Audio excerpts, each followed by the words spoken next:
Ancient trees clawed at the night sky, their branches like skeletal fingers intertwined to choke out the moonlight. A thick fog rolled through the trees.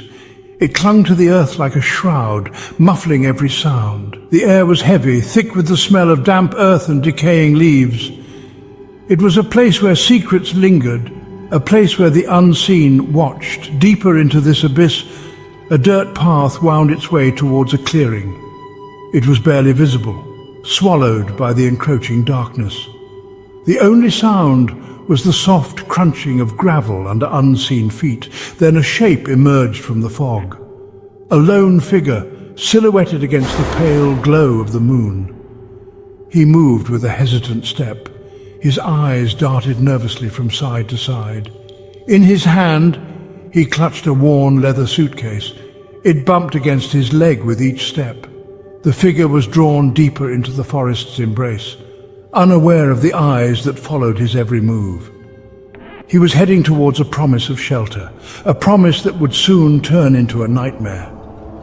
Ahead, the faint outline of a house began to materialize through the fog, a house that held within its walls a darkness older than time itself.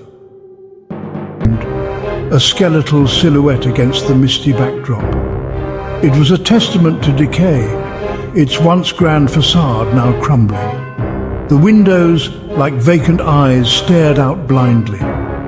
Most were boarded shut, but a few remained broken, jagged teeth in the maw of the house. Ethan, for that was the figure's name, stopped at the edge of the clearing. He hesitated, a shiver running down his spine.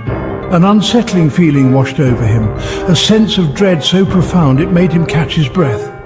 He had come seeking refuge, but this house offered only a chilling premonition. Taking a deep breath, Ethan forced himself forward.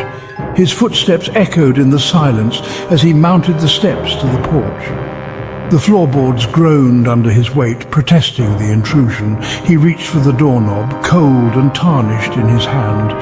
With a heavy thud, the door creaked open. It revealed a cavernous hallway swallowed by shadows. The musty scent of decay wafted out, clinging to him like a shroud.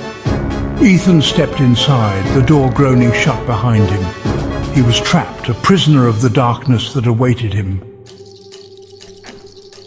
The air inside was heavy and still. Dust motes danced in the faint moonlight that filtered through the grimy windows. Ethan fumbled for a light switch, his fingers brushing against something cold and slick. Cobwebs. A pale light flickered on, revealing a room frozen in time. Furniture draped in dusty sheets, cobwebs clinging to every corner. The house breathed a history of neglect. As his eyes adjusted to the dimness, Ethan noticed something peculiar. A faint greenish mist clung to the floor, swirling gently as if disturbed by an unseen current. It pulsed with an unnatural light, sending shivers down his spine. The air grew noticeably colder, a damp chill that seeped into his bones. He decided to explore, his footsteps echoing through the silent house. Each room he entered was a mirror of the last neglected, shrouded in dust and permeated by the unsettling greenish mist. Then he came to the bathroom. The door creaked open, revealing a sight that made his blood run cold. The bathroom mirror was fogged with condensation, but these weren't the remnants of steam. Imprinted on the glass were handprints. They were small, child-sized handprints, but their position was unnatural, as if reaching out from the other side. And they were ice-cold to the touch.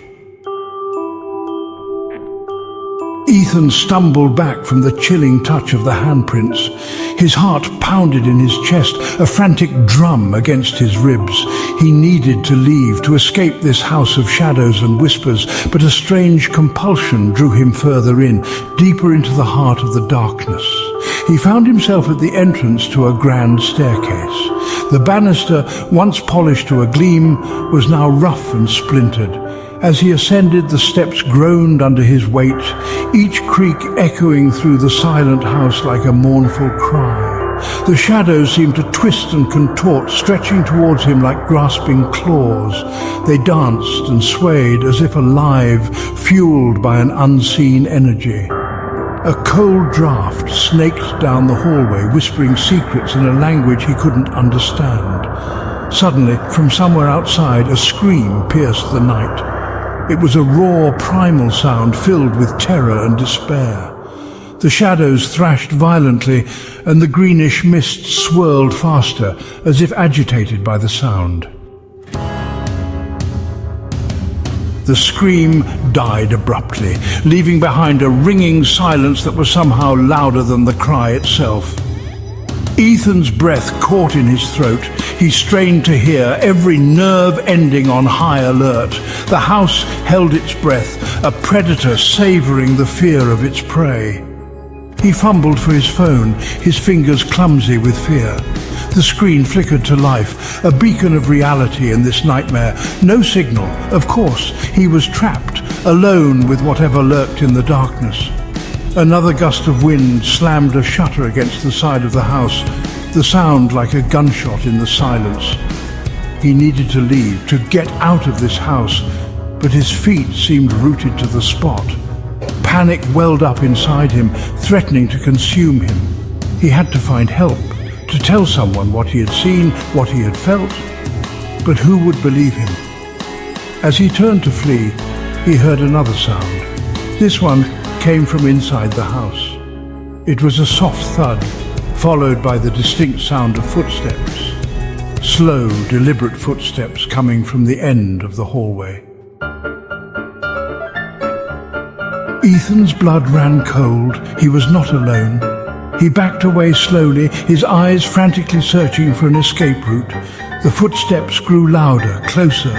They seemed to echo his own heartbeat, each step pounding in his ears. He fumbled for his phone again, his fingers shaking so badly he could barely hold it. He had to call for help, had to reach someone, anyone.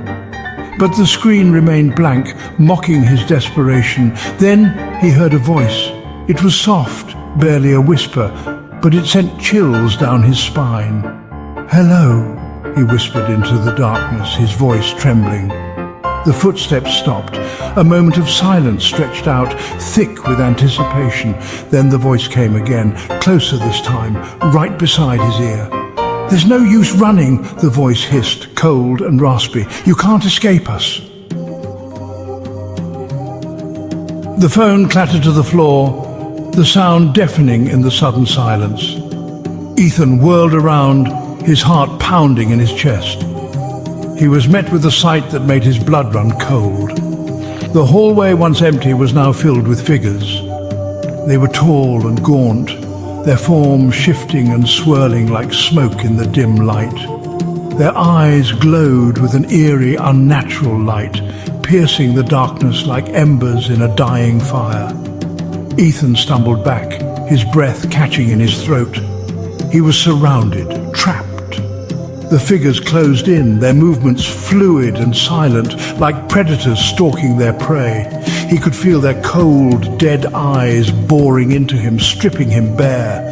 He raised his hands in a futile attempt to defend himself, but the figures moved through him, their touch like ice against his skin. He felt a surge of terror, raw and primal, as they enveloped him, their cold, ethereal forms pressing against his own. Then, as quickly as they had appeared, the figures vanished. The hallway was empty once more, the only sound the frantic beating of his own heart. Ethan collapsed to the floor, gasping for breath, his body trembling uncontrollably. He was alone, but he knew with a certainty that chilled him to the bone that he was not safe, not in this house. Ethan didn't know how long he had lain there, paralyzed by fear. Time seemed to melt away in the suffocating darkness. Finally, he managed to push himself to his feet, his legs shaking beneath him. He had to escape this house, had to get help. As he stumbled towards the stairs, he heard it again, the sound that chilled him to his very core.